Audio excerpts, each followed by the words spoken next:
जय हिंद दोस्तों, मैं कमलेश सर। और इस सेशन के यानी स्टोन एज से संबंधित इन इम्पॉर्टेंट प्रश्नों की श्रृंखला जो हम लोग प्रारंभ किए हैं, इसको आगे बढ़ाते हैं और सारे इम्पॉर्टेंट क्वेश्चंस मैं कराऊंगा। और मेरा सन्यासी जीवन आप लोगों के लिए ही समर्पित है, देश सेवा के लिए समर्पित है। आप लोग जितना अधिक से अधिक लाभ चाहें हमसे ले सकते हैं। और अगर आप प्रयागराज में हैं तो इंदिरा इंस्टीट्यूट जो प्रयागराज में है, सलोरी गोविंदपुर लिंक मार्ग पर है, मौर्या होटल के सामने, आप वहाँ विजिट कर सकते हैं। हमारे यहाँ LT GIC और प्रवक्ता के बैचेज भी चल रहे हैं और बड़े टॉप के टीचर हैं और बहुत अच्छा पढ़ाया जा रहा है। फीस सबसे कम है, फीस नाम मात्र की है, एकदम नहीं। और आर्थिक दृष्टि से जो कमज़ोर छात्र हैं उनको पूरी तरह से छूट है और छूट सबके लिए है। कोई भी किसी भी वर्ग के छात्र हों आके पढ़ सकते हैं, जो उनके समझ में आएगा दे देंगे, क्योंकि मेरा उद्देश्य पैसा कमाना नहीं है, बस समाज सेवा करना है। ओके, तो आइए इन प्रश्नों को प्रारंभ हम लोग करते हैं। और वहाँ पर इस समय पॉलिटी, हिस्ट्री और ज्योग्राफी 3 सब्जेक्ट चल रहा है, जनरल स्टडी भी चल रही है, सामान्य अध्ययन भी चल रहा है। ओके, तो आइए इन प्रश्नों को हम लोग प्रारंभ करते हैं और सारे इंपॉर्टेंट क्वेश्चन हम लोग कराते जाएंगे। ओके, तो आइए इन प्रश्नों को हम लोग प्रारंभ करते हैं। और प्रश्न बहुत इंपॉर्टेंट है स्टोन एज से, और कह रहा है मध्य पाषाण काल आभूषणों से युक्त मानव समाधियां। मध्य पाषाण काल में, यहाँ कर दीजिएगा, ज़्यादा बेटर रहेगा प्रश्न में। मध्य पाषाण काल में आभूषणों से, ऑर्नामेंट, आभूषणों से युक्त मानव समाधियां प्राप्त हुई हैं। अब यहाँ पर प्रश्न में एक मिस्टेक हो गया है, तो यहाँ पर ध्यान रखना है। मध्य पाषाण काल आप लोग खुद ही समझ जाएंगे। मध्य पाषाण काल में कोई मेटल नहीं मिला है, यानी कोई धातु नहीं मिली है, सोना चांदी या फिर एनी मेटल नहीं मिला है, इसलिए आभूषणों से युक्त मानव समाधियां प्राप्त हुई हैं। तो हम लोग देख लेते हैं आभूषण किस चीज़ का वो लोग यूज करते थे, तो हड्डियों का।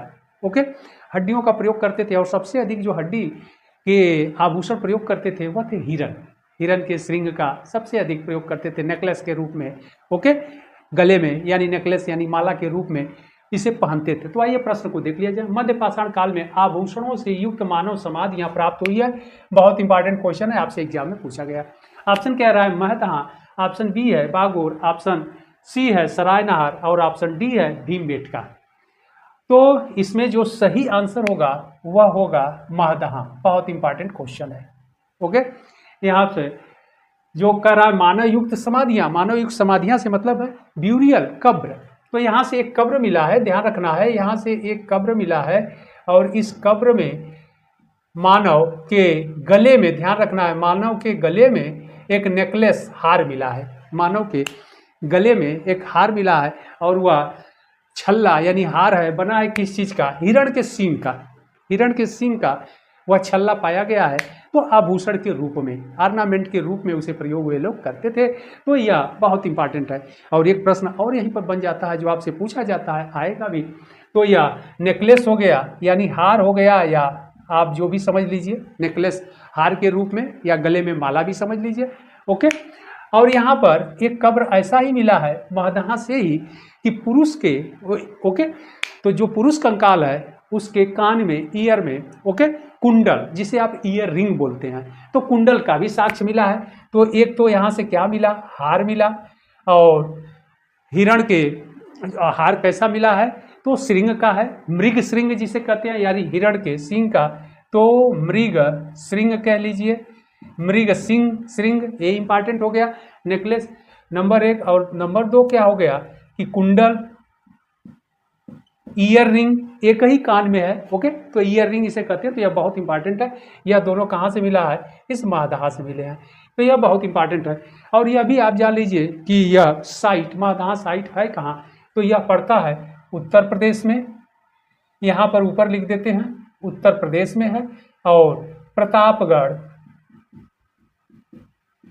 प्रतापगढ़ जिला पड़ता है, यानी डिस्ट्रिक्ट पड़ता है। ध्यान आप लोगों को रखना है, प्रतापगढ़ डिस्ट्रिक्ट पड़ता है। और पट्टी तहसील, तहसील क्या है? पट्टी तहसील, पट्टी तहसील में स्थित है। और तीनों स्थल देखिए, मादहा भी है, सरायनहार भी है और एक दमदमा भी है। ये 3 बहुत इंपॉर्टेंट है। आपसे पूछ देता है कि कौन प्रतापगढ़ जिले में नहीं है, ओके, तो सराय नहर, महदां और दमदमा यह 3 साइट क्या है, उत्तर प्रदेश के प्रतापगढ़ डिस्ट्रिक्ट में स्थित है और मध्य पाषाण काल से रिलेट है। ध्यान रखना आपको, तीनों साइट मध्य पाषाण काल से है। तो यहाँ पर जो महदहा है, यहीं से हमें आभूषणों से युक्त मानव समाधियाँ ये मिली है। तो अगला प्रश्न जो है कि यह भी पूछ सकता है कि कहाँ से, मध्य पाषाण काल के किस स्थल से प्राप्त मानव, ये लिखा है ना, मानव समाधियाँ में, या फिर एक मानव कंकाल जो है कुंडल धारण किए हुए है। तो इस प्रकार के भी प्रश्न ये बहुत इंपॉर्टेंट है। और यहाँ पर बागोर नहीं होगा, सराय नाहर भी यहीं पर है, प्रतापगढ़ तहसील में ही पड़ता है। ओके, लेकिन यहाँ से नहीं पाया गया है। यहाँ से कब्रें तो पाई गई है, लेकिन यहाँ से आभूषण के साक्ष्य नहीं पाए गए और आप लोग मार देते हैं, इसीलिए दिया है। भीमबेटका से भी आभूषण के साक्ष्य नहीं पाए गए। तो इस काल में जो भी आभूषण पाए गए हैं, ऑर्नामेंट पाए गए हैं, वो हड्डी के ही पाए गए। ओके, तो यह बहुत इंपॉर्टेंट क्वेश्चन था। तो आप लोग इन प्रश्नों को अवश्य देखिएगा और सारे इंपॉर्टेंट प्रश्न हम कराते जाएंगे। ओके, तो बढ़ते हम लोग अगले प्रश्न की ओर। इस सेशन का अगला प्रश्न है, यह प्रश्न भी बहुत इंपॉर्टेंट है। प्रश्न कह रहा है, मध्य पाषाण काल का सबसे बड़ा स्थल यानी साइट है। बहुत इंपॉर्टेंट क्वेश्चन है एग्जाम के दृष्टिकोण से। ओके, प्रश्न कह रहा है, मध्य पाषाण काल का सबसे बड़ा स्थल यानी साइट है। ऑप्शन ए कह रहा है Teri, option B Tilwara, option C है लंगनाज और ऑप्शन डी है बागोर। तो यहाँ पर मध्य पाषाण काल का, ये आपको जानना बहुत जरूरी है। सबसे लार्जेस्ट का मतलब, यहाँ सबसे बड़ा का मतलब क्षेत्रफल में, ध्यान रखना है आप लोगों को।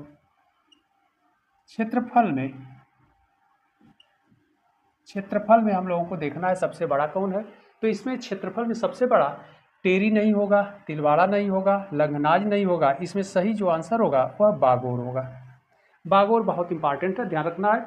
और बागोर जो स्थल है, यह राज्य अगर देखा जाए तो यह राजस्थान में पड़ता है, राजस्थान राज्य में है। और जिला देखा जाए, डिस्ट्रिक्ट, तो यह भीलवाड़ा जिले में है, यह भीलवाड़ा जिले में स्थित है। और नदी देखा जाए तो नदी कोठारी नदी के किनारे है, कोठारी नदी घाटी में है। ओके, यह भी इम्पॉर्टेंट हो गया। इसका अगर क्षेत्रफल देखा जाए, इसका अगर एरिया क्षेत्रफल देखा जाए तो 34, 22 और 39 यह हो जाएगा वर्ग किलोमीटर। ओके, तो यह एरिया सबसे बड़ा है। तो इससे संबंधित इतने प्रश्न आपके तैयार हुए। आगे यह भी प्रश्न पूछा जा सकता है, ओके, कि बागोर किस राज्य में स्थित है, तो राजस्थान हुआ। जिला भीलवाड़ा जिला तो नहीं पूछा जाता है, कभी भी पूछ दिया जा सकता है, लेकिन नदी पूछी जाती है, कोठारी रिवर। ओके, तो कोठारी नदी के किनारे। तो सबसे इम्पॉर्टेंट क्या है, पूरे मध्य पाषाण काल का सबसे लार्जेस्ट यानी सबसे बड़ा जो साइट है, स्थल है, वह है बागोर। बहुत इंपॉर्टेंट क्वेश्चन है। इसके बाद टेरी देख लिया जाए तो यह दक्षिण भारत में है, यह दक्षिण भारत में है और वह भी तमिलनाडु राज्य में, यह तमिलनाडु स्टेट में स्थित है, पड़ता है। बहुत इंपॉर्टेंट है, यह भी टेरी कई बार एग्जाम में पूछा गया है। किस काल का है, तो मध्य पाषाण काल का। ओके, और तिलवाड़ा भी, यह भी राजस्थान में है, यह भी राजस्थान में है। लंगनाज यह तो गुजरात में है। ओके, तो इतने प्रश्न आपके सेगमेंट यानी इतने फैक्ट्स जो आपको एक्स्ट्रा मिले, जो आपके अगला प्रश्न जो बनेगा वो गलत ना हो। ओके, तो यहाँ सबसे मध्य पाषाण काल का सबसे बड़ा जो साइट है, स्थल है, वह बागोर है, राजस्थान राज्य में है, भीलवाड़ा जिले में है, कोठारी नदी के किनारे है। इसका क्षेत्रफल 34, 22 और 39 वर्ग किलोमीटर है। ओके, तो यह बहुत इंपॉर्टेंट है। बढ़ते हम लोग अगले प्रश्न की ओर। इस सेशन का अगला प्रश्न है, प्रश्न बहुत ही इंपॉर्टेंट है, कह रहा है मध्य पाषाण काल, ध्यान रखना है, मध्य पाषाण काल का कौन सा स्थल यानी साइट, ओके, उत्तर प्रदेश राज्य में स्थित नहीं है, यानी यूपी में स्थित नहीं है। ऑप्शन में हम लोग देखें, यहाँ पर हमेशा आपको ध्यान रखना है, सत्य असत्य है नहीं है। ओके, यह आयोग इस तरह के प्रश्न बना करके आपसे अधिक गलत कराता है, तो ऐसे पर आपको बहुत केयरफुल रहना है, ध्यान देना है। प्रश्न कह रहा है मध्य पाषाण काल का कौन सा स्थल उत्तर प्रदेश राज्य में स्थित नहीं है। ऑप्शन ए कह रहा है बगहीखोर, ऑप्शन बी कह रहा है लेखहिया, और ऑप्शन सी कह रहा है चौपानी मांडो, और ऑप्शन डी कह रहा है कुचाई। ओके, तो इसके आंसर पर अगर देखा जाए तो बगही खोर नहीं होगा, क्योंकि यह उत्तर प्रदेश के मिर्ज़ापुर जिले में स्थित है। ओके, यानी डिस्ट्रिक्ट हो जाएगा, मिर्ज़ापुर जिला में पड़ता है यह। लेखैया देखा जाए तो यह भी मिर्ज़ापुर में पड़ता है, यह भी मिर्ज़ापुर जिले में स्थित है। ओके, तो ध्यान रखना है। और यह विंध्य पर्वत की श्रेणियों में, यानी विंध्य पर्वतमाला की श्रेणियों में पड़ता है, या विंध्य पहाड़ क्षेत्र कह लीजिए। इसके बाद आगे कह रहा है चौपानी मांडो। चौपानी मांडो देखिए, यह लेखैया या लेखनिया इसी का नाम है। ओके, लेकिन आपको बुकों में लेखैया ही मिलता है। आगे देख लिया जाए चौपानी मांडो। चौपानी मांडो भी उत्तर प्रदेश में स्थित है और वर्तमान इलाहाबाद देख लिया जाए, इलाहाबाद जिले में, जिसे अब प्रयागराज हो गया है, अब प्रयागराज हो गया है, तो ध्यान रखना है। ओके, बच गया कुचाई, तो इसका सही आंसर क्या होगा? कुचाई होगा। ओके, कह रहा उत्तर प्रदेश राज्य में स्थित नहीं है और यह नया साइट है, न्यू साइट है। आपसे एक दो बार एग्जाम में पूछा भी गया है कि कौन स्थल नया है दे करके, तो उसमें कुचाई नया है। और यह स्थित कहाँ है यह भी जान लीजिए, उड़ीसा राज्य में। ठीक, तो ओडिशा अथवा उड़ीसा स्टेट यानी राज्य में है और मयूरभंज जिले अथवा क्षेत्र में स्थित है। और इसकी जो खुदाई करवाए थे वह करवाए थे विद्वान या डॉक्टर बीके थापर साहब, बीके थापर साहब ने करवाया था। ओके, बीके थापर साहब ने करवाया था, तो यह बहुत इंपॉर्टेंट है, नया साइट है। ओके, तो इस प्रकार इतने प्रश्न आपको, इस प्रश्न के अकॉर्डिंग इतने फैक्ट्स आपने देखा, ये सारे जो ऑप्शन है बड़े इंपॉर्टेंट है, आपसे एग्जाम में हमेशा पूछा जाता है। चौपानी मांडो को कई बार पूछा गया है, चौपानी मांडो कहाँ स्थित है। और स्टूडेंट यानी आप लोग एग्जाम हॉल में गलत कर देते हैं, क्योंकि चौपानी मांडो भी मिर्ज़ापुर मार देते हैं। हम देखते हैं कि बहुत से लोग इसे मिर्ज़ापुर में ही पढ़ा देते हैं। ओके, तो ये इलाहाबाद में है और मेजा तहसील में पड़ता है, मेजा क्षेत्र में, और बेलन नदी घाटी में है, ध्यान रखना है। यह भी बेलन नदी घाटी में है चौपानी मांडो। तो इस प्रकार बगही खोर मिर्ज़ापुर यानी लेखनिया मिर्ज़ापुर यानी विंध्य पर्वतमाला क्षेत्र, और चौपानी मांडो इलाहाबाद या प्रयागराज जिले में डिस्ट्रिक्ट में, और कुचाई जो है उड़ीसा में पड़ता है। तो यह बहुत इंपॉर्टेंट क्वेश्चन है। सारे इंपॉर्टेंट क्वेश्चन पर हम लोग डिस्कशन करते जाएंगे। आपको एग्जाम में आप देखेंगे बहुत ही आपके लिए लाभप्रद होगा। एग्जाम के दृष्टिकोण से सारे इंपॉर्टेंट क्वेश्चन हम कराते जाते हैं, और प्रश्न तो बहुत है। ओके, तो इसलिए हम सोच रहे हैं कि मैक्सिमम आपको प्रश्न हम दे डालें। ओके, मेरा काम ही है आप लोगों की सेवा करना, समाज सेवा करना, ओके, देश सेवा करना। और बढ़ते हम लोग अगले प्रश्न की ओर, बढ़ते हम लोग अगले प्रश्न की ओर। और यह इस सेशन का जो क्वेश्चन है यह भी बहुत इंपॉर्टेंट है एग्जाम के दृष्टिकोण से। ओके, तो आइए हम लोग देखते हैं। कह रहा है पूर्व पाषाण काल के किस नदी घाटी से क्वार्ट्ज से बने नुकीले हस्तकुठार मिले हैं? बहुत इंपॉर्टेंट क्वेश्चन है।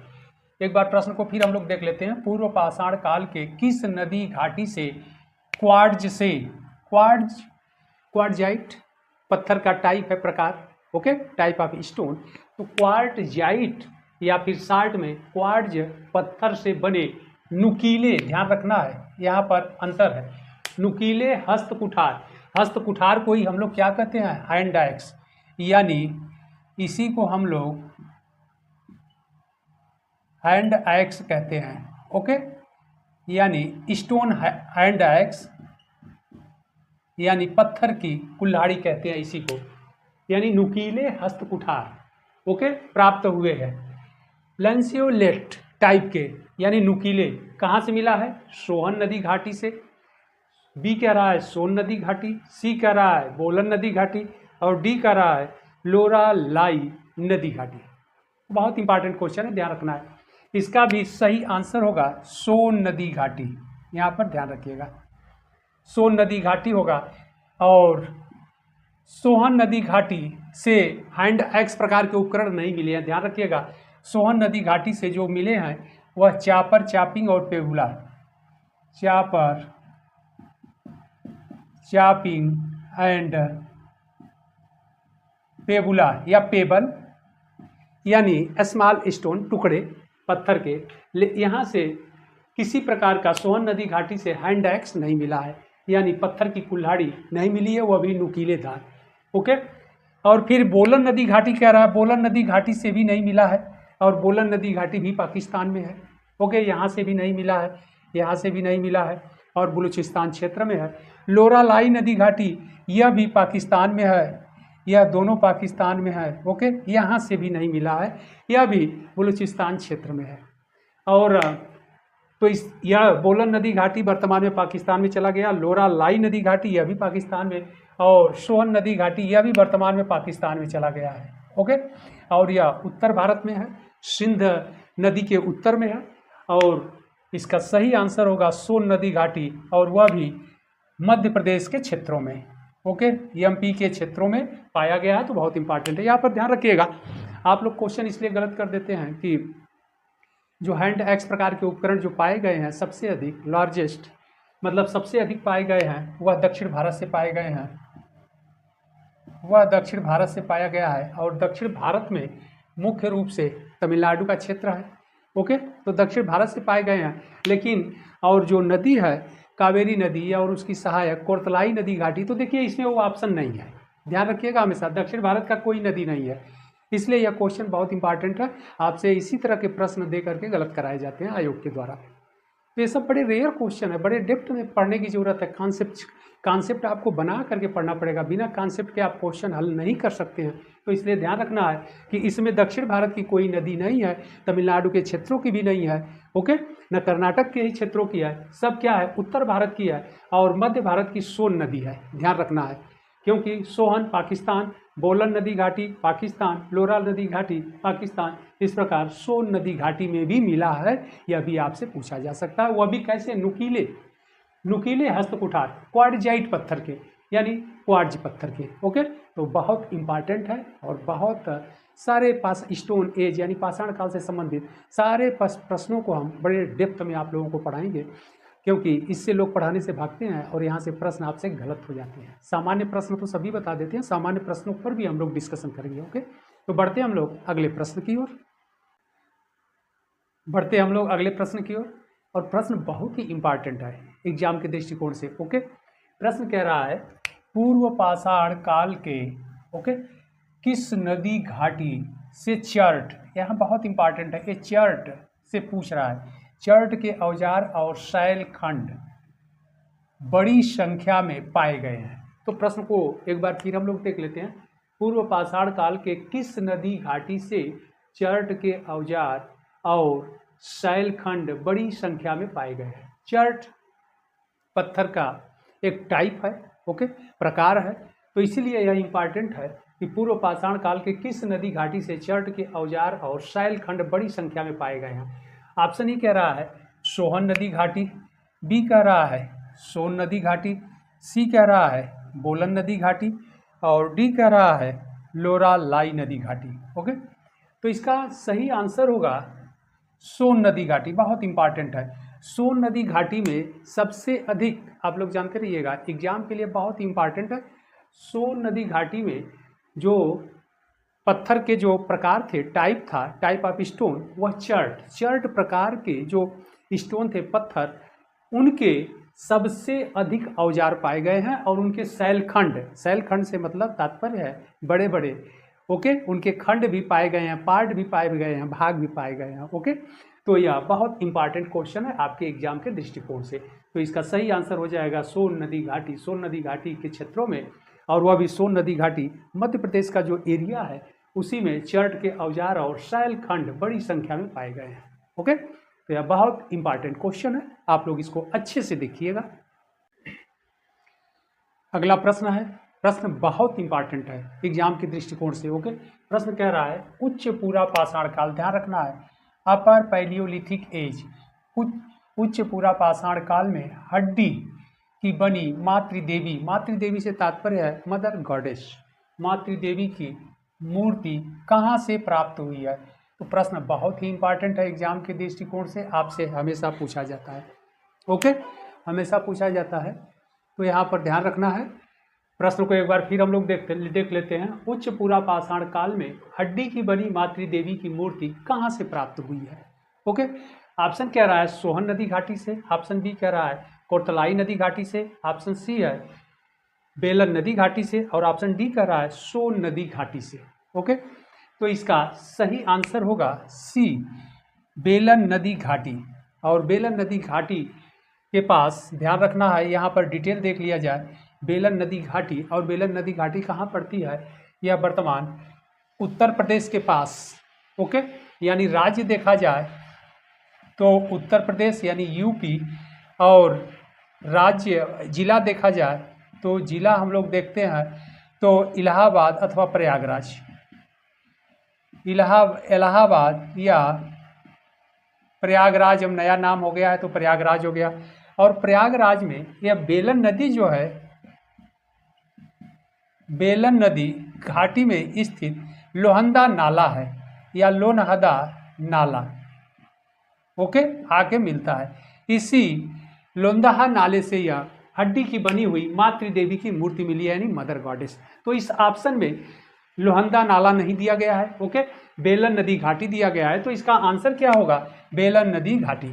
अगर एग्जैक्ट लोहंदा नाला रहेगा तो लोहंदा नाला सही हो जाएगा। ओके, तो यहाँ पर ध्यान रखना है कि हालांकि बेलन नदी घाटी कैमूर पहाड़ी से निकल करके मिर्जापुर होते हुए इलाहाबाद होते हुए आकर के टोंस नदी में मिल जाती है, और टोंस नदी आकर के गंगा नदी में मिल जाती है। ओके, तो इस प्रकार यह जो बेलन नदी जो मातृ देवी के मदर गॉडेस यानी मातृ देवी की जो हड्डी की मूर्ति मिली है, अगर कभी राज्य तो उत्तर प्रदेश है, अगर जिला यानी डिस्ट्रिक्ट पूछ दे तो प्रयागराज होगा, ध्यान रखिएगा, यानी इलाहाबाद होगा। ओके, और लोहंदा नाला और बेलन नदी घाटी। तो यह बहुत इंपॉर्टेंट क्वेश्चन है। कई बार आपसे पूछा भी गया है और आपसे पूछा भी जाएगा।